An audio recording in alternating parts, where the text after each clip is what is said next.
Work, CRW or crew. Bringing in the POWMIA flag. I know Tyler Wheeler's jumping that flag. I don't know who else is with him, but if you'll make some noise, bring him in on the target.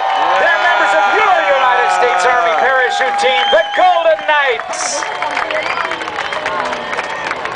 Turning into the wind. For over 48 years, the United States Army parachute team, the Golden Knights, have been delighting audiences across the globe with many of the aerial maneuvers you will see here today.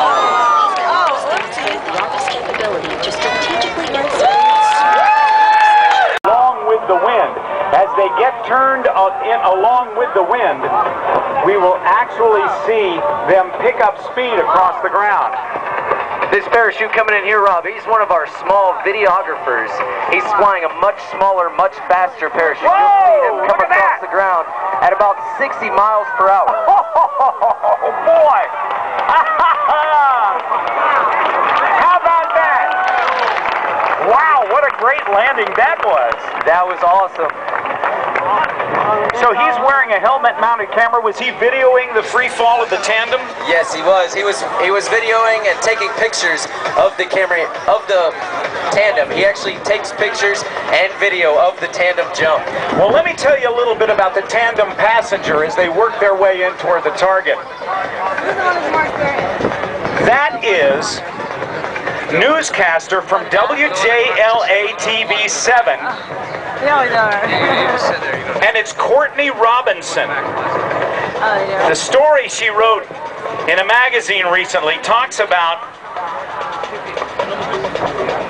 the fact that her dad, Lieutenant Colonel Craig Robinson, lost his life. And she is now supporting the Army and being jumped in on this tandem jump. She is a Gold Star daughter of Lieutenant Colonel Craig Robinson. He was a Special Operations Warrior Foundation. This is a Special Operations Warrior Foundation success story. She's a graduate of the University of North Carolina at Chapel Hill.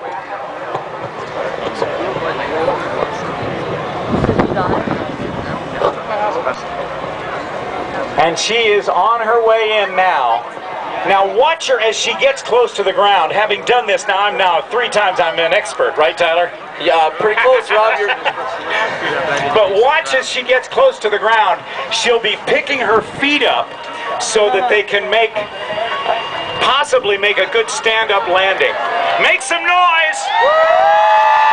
I can't hear you! Turning downwind, they will then turn 90 degrees toward the target in the base leg right there, and then they'll turn into the target, facing into the wind for the softest and safest possible landing. That's right, Rob. Do you know who the tandem master is today? The tandem master is Staff Sergeant Joe Jones. Part of the tandem. See there, she pulls her legs up, going almost 0 airspeed. Take a look. From WJLA TV ABC 7, it's Courtney Robinson. And there we have it. A great stand-up landing. All right, buddy. Tyler, take it away. It's all yours, my friend.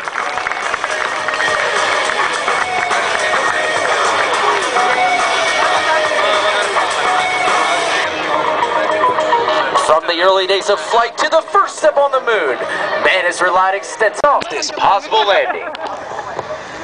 Once on final approach, this jumper shifts all his concentration to a small black dot located on the center of the orange X.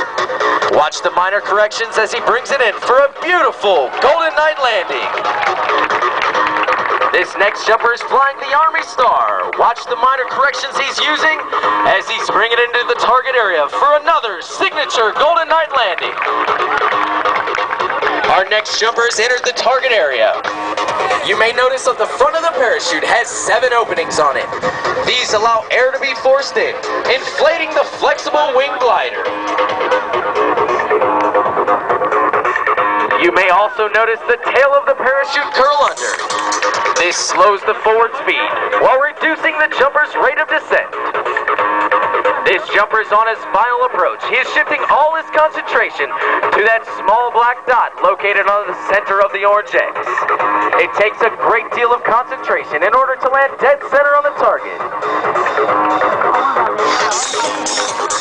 Watch this next jumper as she brings it in the target area for another Golden Knight landing.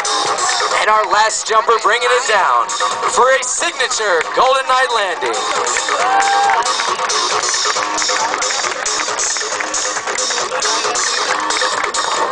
The United States Army Parachute Team was formed in 1959 at the home of the airborne, Fort Bragg, North Carolina.